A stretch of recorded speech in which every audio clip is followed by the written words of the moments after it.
Rafale ആകാശത്ത് ശത്രുവിനെ നേരിടുമ്പോൾ അതിന് പിന്നിൽ മറ്റൊരു വിമാനം ഇന്ധനം നിറയ്ക്കുന്നുണ്ടാകും. ആകാശത്ത് മറ്റൊരു വിമാനം ശത്രുവിമാനങ്ങളെ കണ്ടെത്തി നിരീക്ഷിക്കുന്നുണ്ടാകും. വേറൊരു വിമാനം ആയിരക്കണക്കിന് കിലോമീറ്റർ അകലെ നിന്ന് സൈനികരെയും ആയുധങ്ങളെയും എത്തിക്കുന്നുണ്ടാകും. മറ്റൊന്ന്, റോഡ് പോലും എത്താത്ത മലമുകളിലേക്ക് സൈനികരെയും ആവശ്യമായ ഉപകരണങ്ങളെയും എത്തിക്കുന്നുണ്ടാകും. അപ്പോൾ ഇന്ത്യൻ വ്യോമസേന എന്ന് പറഞ്ഞാൽ യുദ്ധവിമാനങ്ങൾ മാത്രമാണോ? അല്ല. ഒരു ആധുനിക വ്യോമസേനയുടെ ശക്തി ഒരു വിമാനത്തല്ല, വ്യത്യസ്ത ദൗത്യങ്ങൾ നിർവഹിക്കുന്ന അനേകം വിമാനങ്ങൾ ഒരുമിച്ച് പ്രവർത്തിക്കുന്നതിലാണ്. ഇന്ത്യൻ വ്യോമസേനയിലെ പ്രധാന സജീവ വിമാനങ്ങൾ എന്തൊക്കെയാണ്? അവയുടെ ജോലി എന്താണ്? നമുക്ക് നോക്കാം. ആദ്യം, യുദ്ധവിമാനങ്ങൾ. ശത്രുവിമാനങ്ങളെ നേരിടുക മാത്രമല്ല ഇവയുടെ ജോലി. വ്യോമ പ്രതിരോധം, ആകാശത്തിലെ മേൽക്കൈ നേടൽ, കരയിലെ ശത്രുലക്ഷ്യങ്ങളെ ആക്രമിക്കൽ, കൃത്യമായ ആക്രമണങ്ങൾ തുടങ്ങി നിരവധി ദൗത്യങ്ങളാണ് ഇവ നിർവഹിക്കുന്നത്. Su-30 MKI ഇന്ത്യൻ വ്യോമസേനയുടെ പ്രധാന ഭാരമേറിയ ബഹുദൗത്യ യുദ്ധവിമാനങ്ങളിൽ ഒന്നാണിത്. ആകാശ പോരാട്ടത്തിനൊപ്പം ദൂരെയുള്ള കരലക്ഷ്യങ്ങൾക്കെതിരെയും ആക്രമണം നടത്താൻ ഇതിന് കഴിയും. റാഫേൽ, ആകാശ പോരാട്ടം, വ്യോമ പ്രതിരോധം, കൃത്യമായ ആക്രമണം തുടങ്ങിയ വിവിധ ദൗത്യങ്ങൾക്കുപയോഗിക്കുന്ന അത്യാധുനിക ബഹുദൗത്യ യുദ്ധവിമാനം. തേജസ്, ഇന്ത്യയിൽ തന്നെ വികസിപ്പിച്ചെടുത്ത ലഘു യുദ്ധവിമാനം. വ്യോമ പ്രതിരോധത്തിനും ആക്രമണ ദൗത്യങ്ങൾക്കും ഇതുപയോഗിക്കുന്നു. ഇവയ്ക്കൊപ്പം MiG-29, മിറാഷ് 2000, ജാഗ്വാർ എന്നിവയും ഇന്ത്യൻ വ്യോമസേനയുടെ സജീവ യുദ്ധവിമാനങ്ങളാണ്. 2026 ഫെബ്രുവരി 27 പൊക്രാനിൽ നടന്ന വായുശക്തി 2026 അഭ്യാസത്തിലും ഈ വിഭാഗത്തിലെ നിരവധി വിമാനങ്ങൾ തങ്ങളുടെ കഴിവുകൾ പ്രകടിപ്പിച്ചു. പക്ഷേ ഒരു യുദ്ധവിമാനത്തിന് ശത്രുവിനെ കണ്ടെത്താൻ കഴിഞ്ഞില്ലെങ്കിൽ അവിടെയാണെത്തുന്നത് വായുമുന്നറിയിപ്പ് നിയന്ത്രണ വിമാനങ്ങൾ. ഇവയെ ലളിതമായി പറഞ്ഞാൽ ആകാശത്തിലെ കണ്ണുകളും നിയന്ത്രണ കേന്ദ്രവും. വിമാനത്തിൽ സ്ഥാപിച്ച ശക്തമായ റഡാർ സംവിധാനങ്ങൾ ഉപയോഗിച്ച് വലിയ പ്രദേശങ്ങളിലെ വിമാനങ്ങളെയും മറ്റു വ്യോമഭീഷണികളെയും കണ്ടെത്താനും പിന്തുടരാനും കഴിയും. ഈ വിവരങ്ങൾ യുദ്ധവിമാനങ്ങളിലേക്ക് കൈമാറാനും വ്യോമപ്രവർത്തനങ്ങൾ ഏകോപിപ്പിക്കാനും ഇവ സഹായിക്കുന്നു.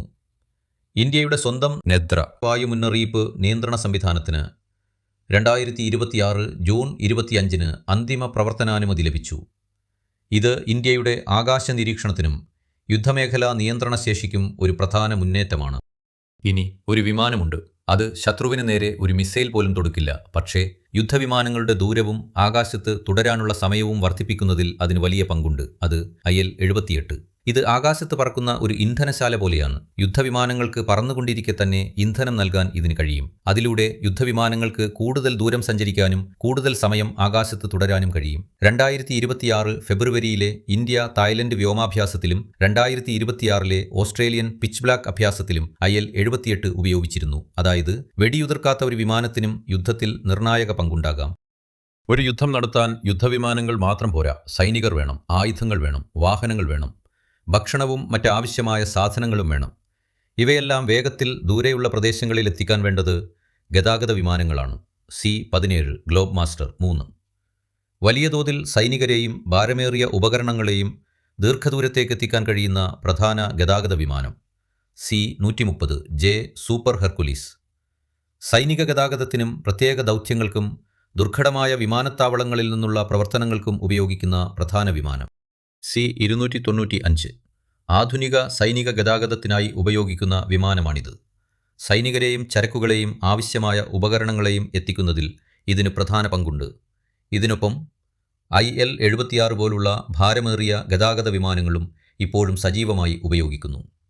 2026 മെയ് 30 IAFന്റെ IL-76 ഗജരാജ് മംഗോളിയയിലേക്ക് ഒരു പ്രത്യേക ദൗത്യത്തിൽ പറന്നിരുന്നു. അതുകൊണ്ട് യുദ്ധമേഖലയിലേക്ക് ശക്തിയും സാധന സാമഗ്രികളും എത്തിക്കുന്ന വ്യോമസേനയുടെ നട്ടെല്ലാണ് ഗതാഗത വിമാനങ്ങൾ. പക്ഷേ എല്ലായിടത്തും വിമാനങ്ങൾക്കിറങ്ങാൻ വിമാനത്താവളമുണ്ടാകില്ല. പ്രത്യേകിച്ച് ഹിമാലയത്തിലെ ഉയർന്ന മലനിരകളിൽ.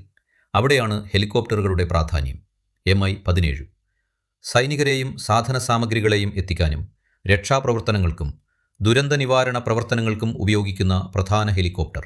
ചിനൂക്ക് ഭാരമേറിയ ഉപകരണങ്ങളും സൈനികരെയും ദുർഘടമായ പ്രദേശങ്ങളിലേക്ക് എത്തിക്കാൻ കഴിയുന്ന ഭാരവാഹക ഹെലികോപ്റ്റർ.